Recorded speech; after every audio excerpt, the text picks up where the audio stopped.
Dementia Alliance International. Jerry, please come up and join us if you would.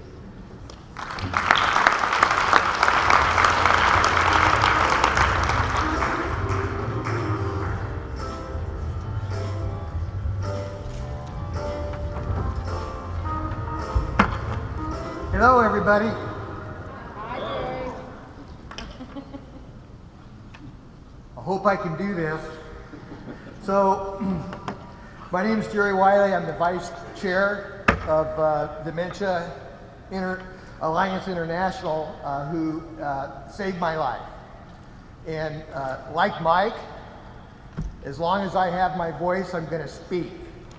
Bad news is I don't know how long I'm going to have it. I actually lost it a year and a half ago. I wasn't able to form words. I wasn't able to think of words. I couldn't complete a sentence. But thanks to one of the Alzheimer's drugs, and I can't tell you which one because I'm on 2 of them, but thanks to those drugs, I now have a voice. And so I'm going to use it today. So I'll be talking about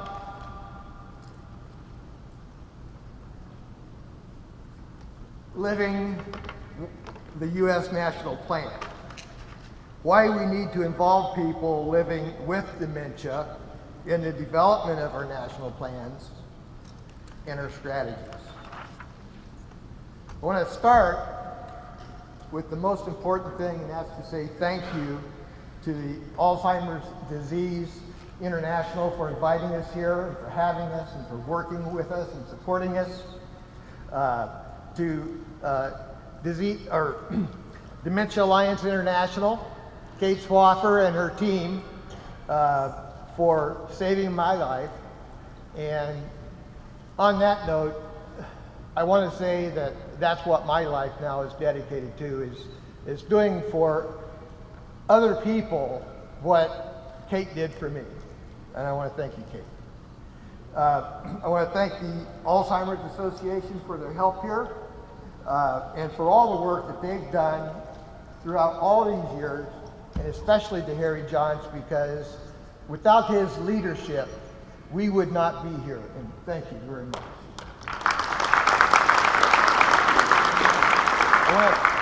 I also want to thank all the government officials that are here, any representatives that we have, all the dementia researchers, medical physicians, and I also want to thank the LEAD Coalition. I don't know if everybody knows who that is, but they are an amazing group. I started having or attending their monthly meetings several months ago, and at my very first meeting that I had, one of their newest members was a group of 60 hospitals who are coming on board to learn how to deal better with people who have dementia.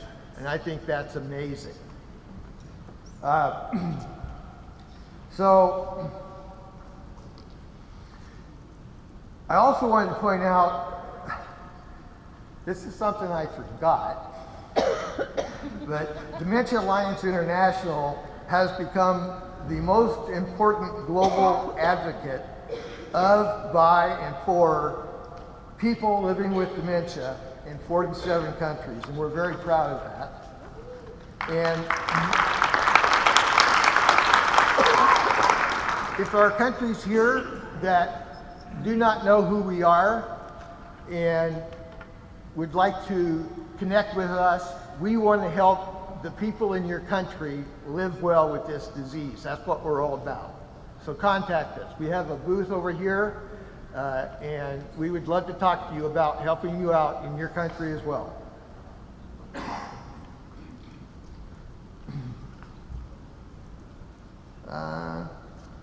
The slides don't seem to be in the right order.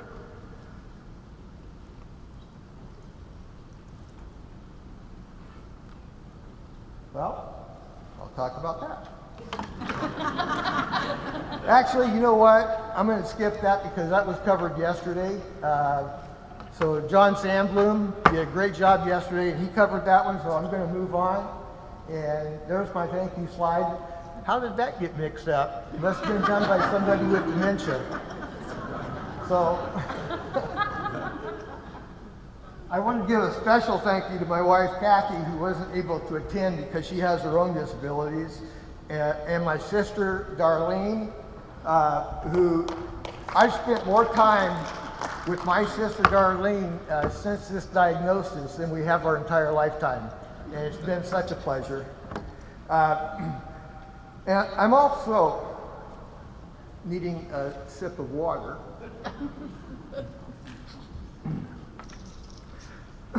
I would like for the 52 delegates from Taiwan to please stand up.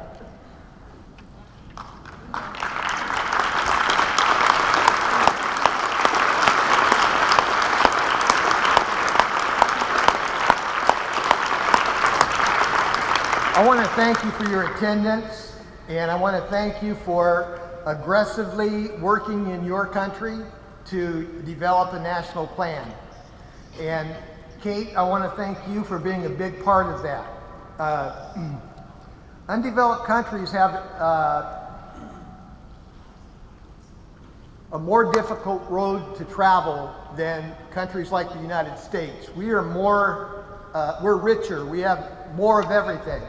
And countries like Taiwan need for all of us come together and give them our support. So thank you for coming.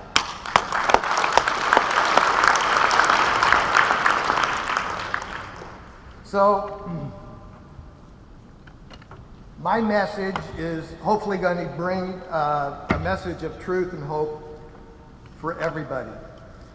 And it's about living the national plan. So what is the value and why include people living with dementia in the development and implementation of your national plan?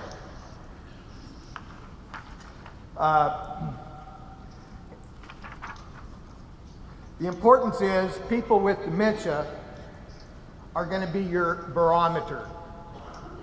They're going to tell you how you're doing. And that's what I'm going to do today, is I'm going to tell you how we're doing here in the United States.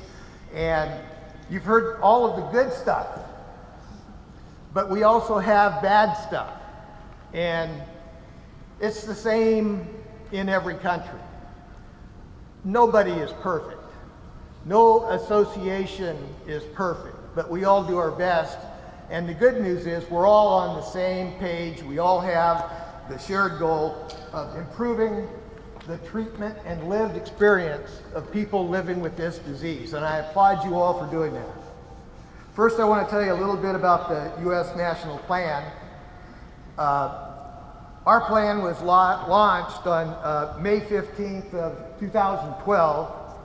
It's been revised every year since, and it reads very well. It's very, very comprehensive, and it has all the right words, talking about expanding support services, providing education and referrals at the time of diagnosis, improving physician and other healthcare professionals' education, prevent it, cure, or effectively treat dementia by 2025, which is going to take a lot of work, reducing stigma, improve data collection, the track process, etc., etc., etc. My notes are messed up. So good news is we are witnessing change here in the United States.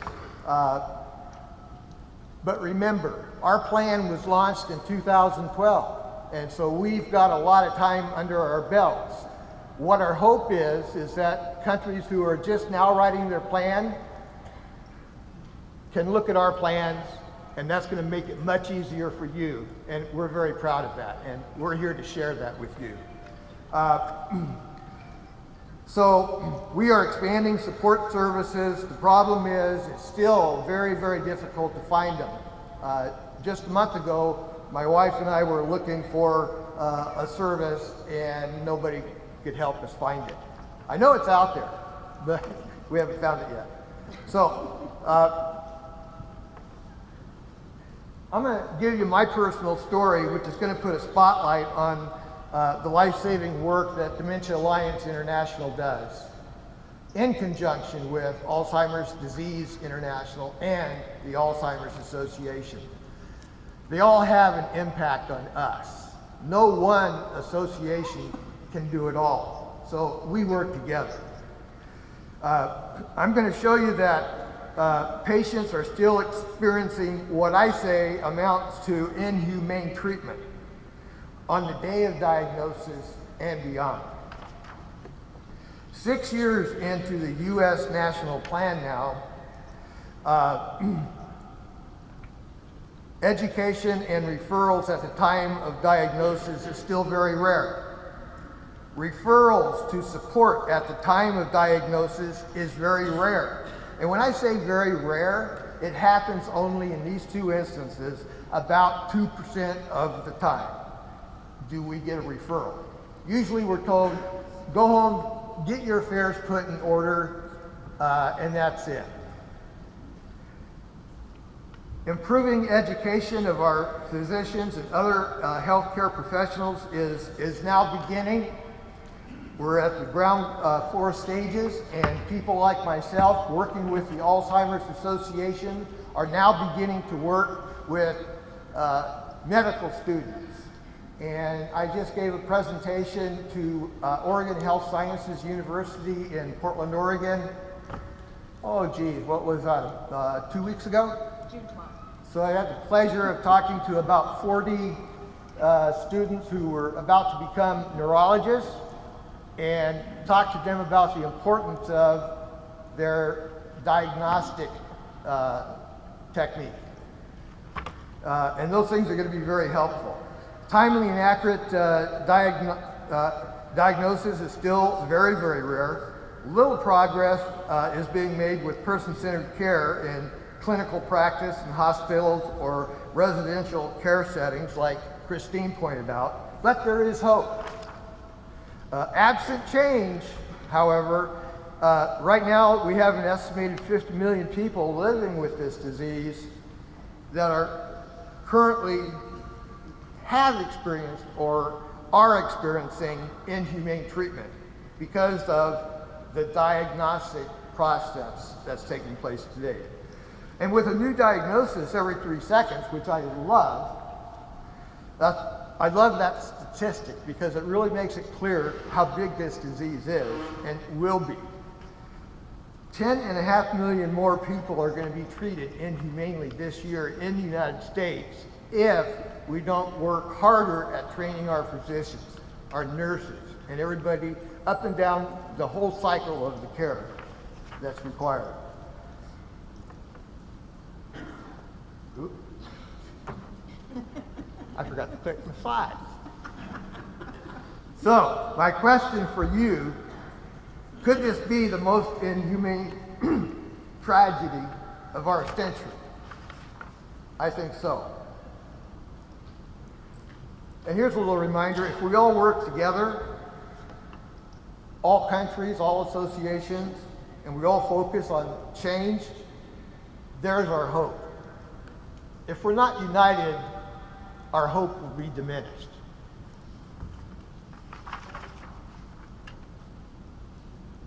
This is the fun part. So my story began on July 2nd, 2015, at the age of 62.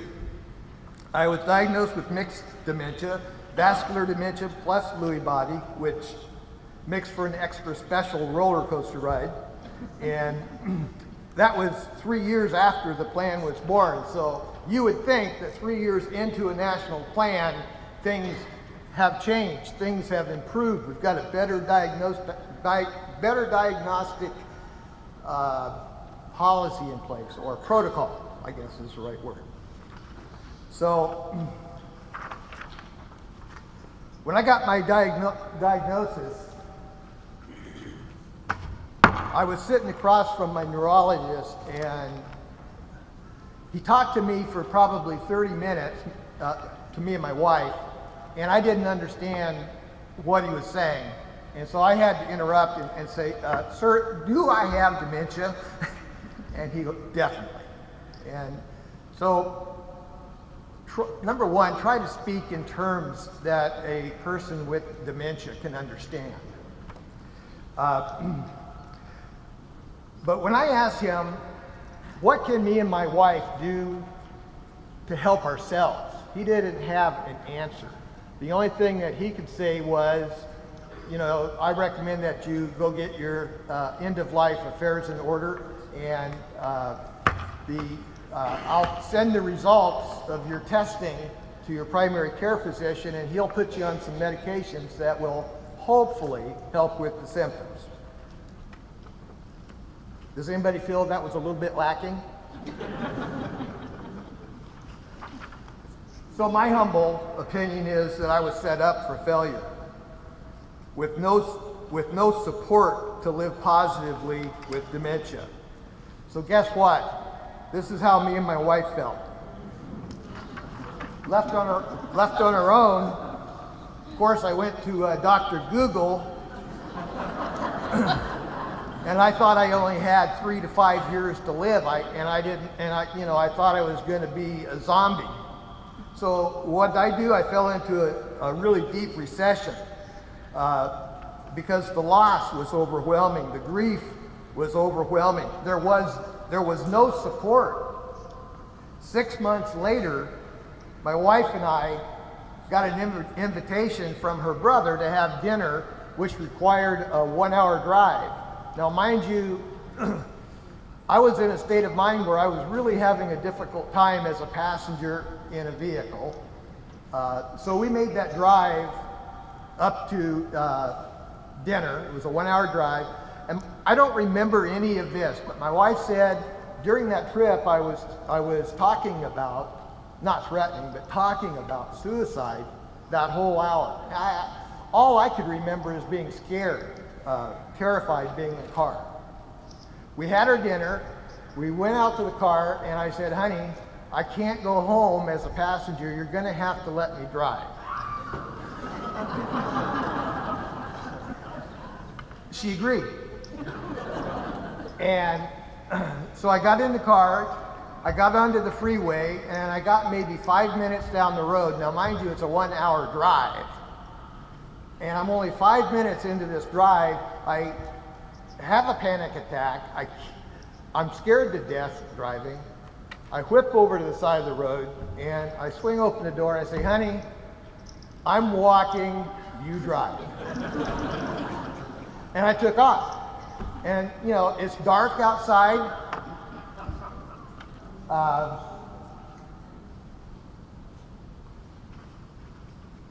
missing. There we go. So it's dark outside.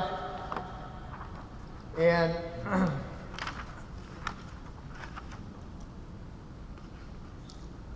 one moment here. There we go. So every step of the way, I had thoughts of suicide.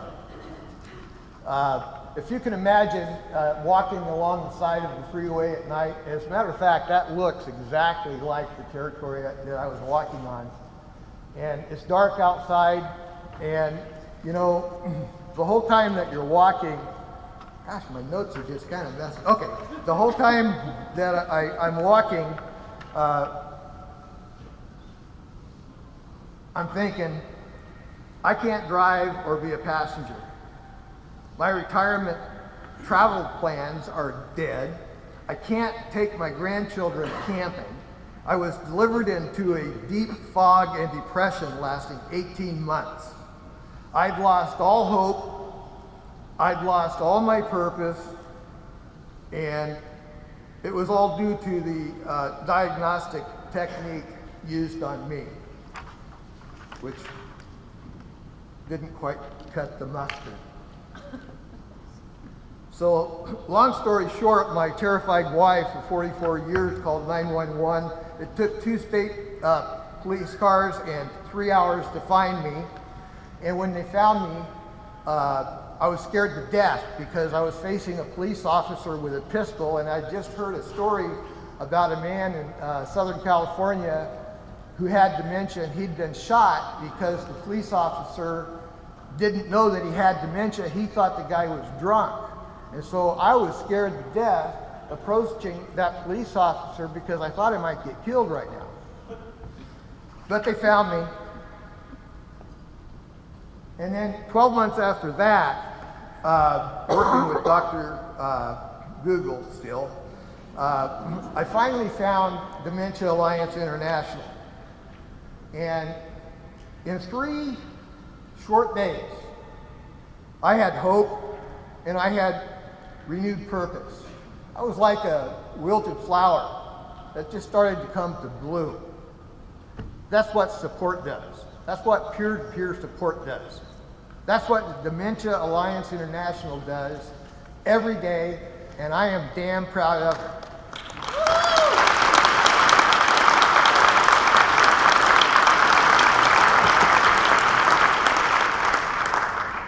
3 short days later, I found myself in the path of acceptance and emotional rehabilitation. I actually laughed for the first time in 1.5 years. Dementia Alliance International had quickly led me to a pathway of living positively with dementia. I'd finally found hope and renewed purpose. And DAI is leading people just like me to that same path every day. And we want to do that in your country too.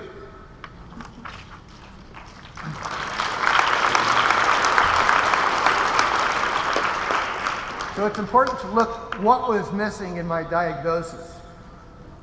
And this is what's really important. There was no referral to DAI, no referral to Alzheimer's Disease International, no referral to the Alzheimer's Association. I believe every physician should hand out a 5-cent piece of paper to every patient being diagnosed with those 3 associations, what they do, and how to contact them. Because it took me 1.5 years to find these people. It should not be. There was no referral to education about dementia at all. There were no words of encouragement. There was no discussion of therapy or living positively with dementia. We all like to think that it's 2018 and those things are happening. They're not. Those things are only happening about 2% of the time that people are getting diagnosed, and there's 10 million of us getting diagnosed this year.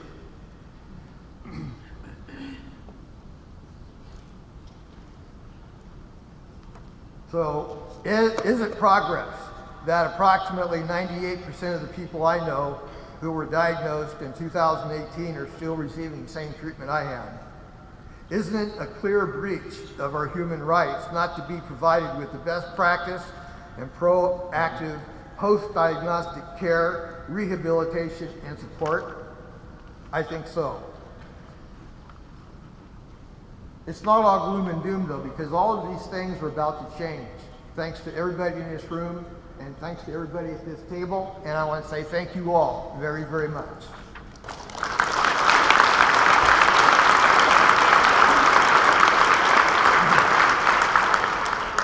So, had that physician spent just 10 more minutes with me and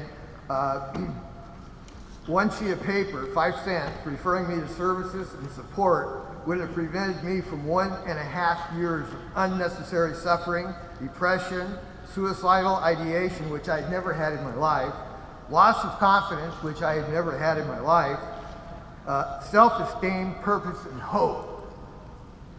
Imagine living without those things. So I have this next slide as a statement, but maybe it's a question. Isn't it time to stop ignoring our human rights? Isn't it time to start delivering a humane diagnosis? Working together with cooperation and collaboration, we are all stronger, and we're going to all do a better job. I just discovered I got a screen right here, and I didn't need these notes at all. Oh.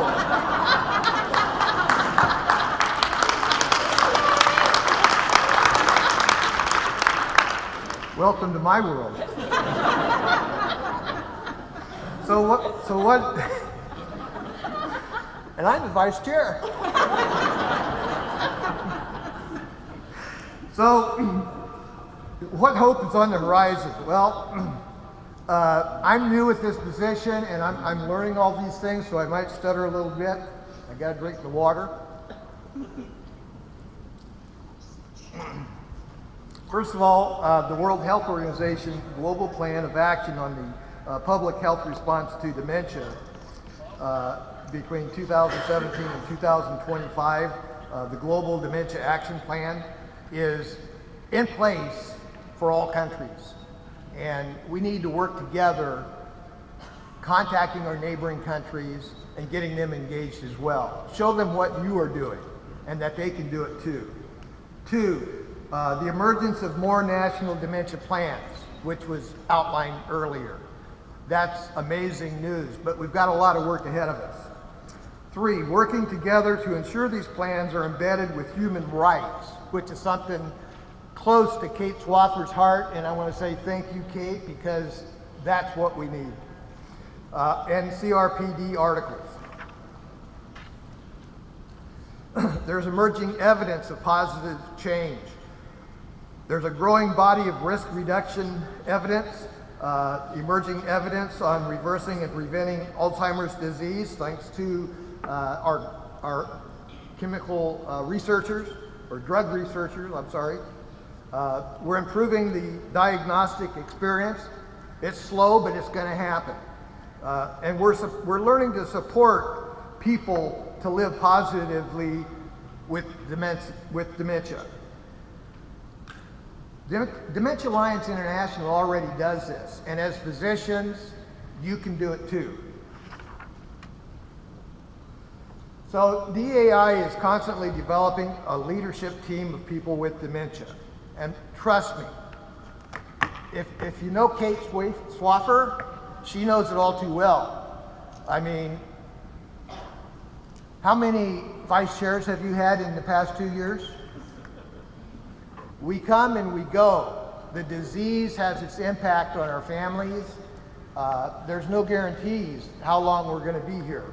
There's no guarantee for me, as a matter of fact. So I started that drug that gave me my voice back 18 months ago. And they told me that it was probably, and when I told them what I'd done, they said, well, that's great, but you know, it may only last 2 years. So I don't know what my future holds. But we are developing a team, and we're doing it by connecting with people with dementia, developing common goals together, working as equals, collaborating equally amongst each other, supporting each other with our disabilities, building on individual skill sets, allocating tasks to strengths, supporting, encouraging each other, keeping each other on track, and asking for support.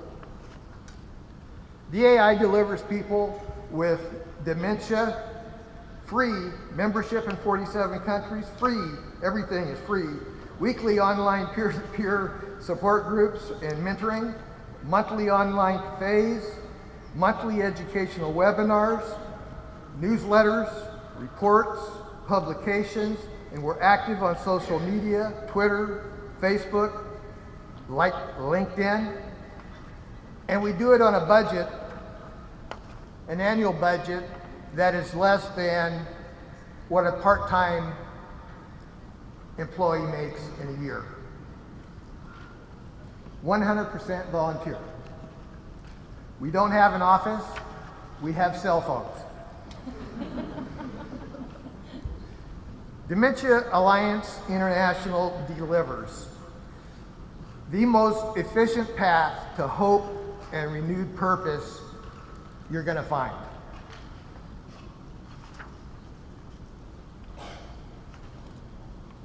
Here's a little bit about DAI's demand for human rights. March 18th, 2015, Dementia Alliance International's request for human rights at the World Health Organization first conference on dementia. Kate Swaffer was there along with some of our, I think, Harry, were you there?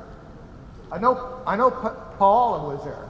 Yep, did some great work. And so we have a human right to a more ethical pre- and post-diagnostic pathway, including rehabilitation.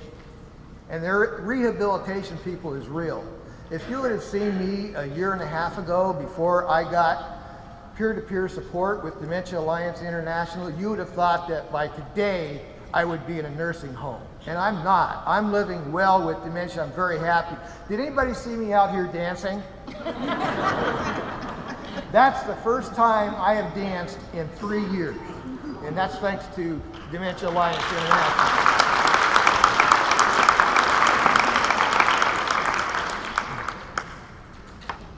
Being treated with the same human rights as all others, including access to the conventions and rights of persons with disabilities, CRPD, and other conventions. Research that focuses on a cure and care.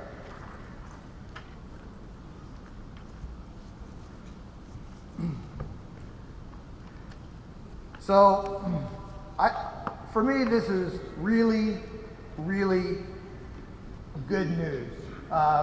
So, an article written just, I believe, 2 weeks ago, possibly 3, in collaboration with patients and peers, Dr. Daniel Potts and 2 other authors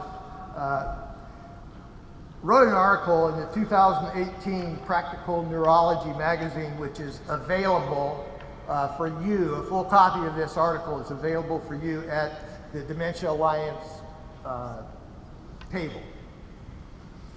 And it is so good that I have talked to them, and I'm really hoping that we can take this article, and in collaboration between the authors of the article and the publisher, Dementia Alliance International, Alzheimer's Disease International, and the Alzheimer's Association, if we can all work together and turn this article into a training manual for physicians and nurses throughout the world, I would be blessed. In that article, they talk about a focus on, and this was written by neurologists, by the way, and researchers. There's a focus on personhood, relationships, and empowerment.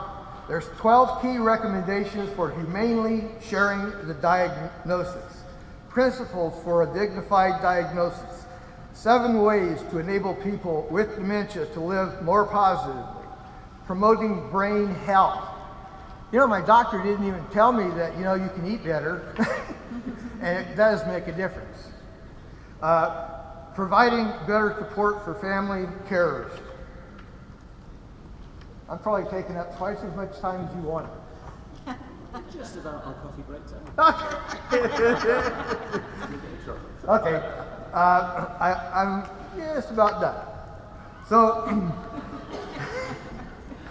in response to the GDAP, our chair, Kate Swaffer, responded to the Global Dementia Action Plan and makes a number of key recommendations, including attention to human rights, managing dementia as a disability, including access to the CRPD, empowerment and encouragement of people with dementia and our families, rehabilitation, cognitive and physical, and including community-based rehabilitation. Multi-sectoral collaboration, education, education, education, education, education. Finally, don't miss our workshop responding to the Global Dementia Action Plan. There's going to be a lot of important topics there, and I'm going to flip to the next slide and say thank you.